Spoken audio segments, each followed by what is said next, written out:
একমাত্র সোনারগাঁইটা না, এরম একটা লোক আছে, তার কাছ থেকে 2টা কথা শুনলে ভালো হইব না নি?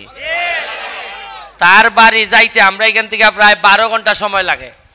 এটা হলো পটুয়াখালী সদর ইউনিয়নের চেয়ারম্যান। সে তার ইউনিয়নটার একবারে সাজাই লিছে, সাজাইয়া তার কাম 5 বছরের কাম 2 বছরই আটাই লিছে। উনকা আটাইয়া আমি কইছি রে ভাই তোর এলাকার কাম তো শেষ, তুই রে ভাই আমার এলাকাটা একটু আটাই দে। ওই এর বাড়ি সাইরিয়া চেয়ারম্যানের সাইরে আইছে উনকা আমরা সোনাঘাট মাধবপুর, তার লাগে এটা আত্মালি দিতালা নেই। 2টা কথা আমার ছোট ভাই ছেলে মেয়ে হোক। আসসালামু আলাইকুম।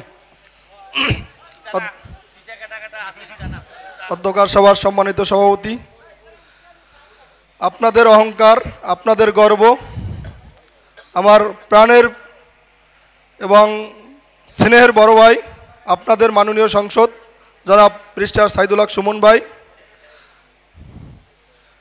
সুমন ভাই একটু আগে কিছু দাবি দেওয়া উত্থাপন করছে, এক মেম্বার একটা বিষয় বলছে রাস্তার ব্যাপারে। রাস্তাটা মেয়র মহোদয় হয়তো টেন্ডার করছেন, যদি মেয়র মহোদয় এখন কোনো আপত্তি না করে তাহলে এটা রিভাইজ করার সুযোগ আছে। এইটা রিভাইজ করে রাস্তা বড় করা যাবে যদি মেয়র মহোদয় কোনো আপত্তি না দেয়। পিডি মহোদয়ের সাথে কথা বলে সেই ব্যবস্থা আমি করব। আর আপনাদের যে এই প্রাইমারি স্কুলের ভবন, সে ব্যাপারেও আমি কথা বলছি থানা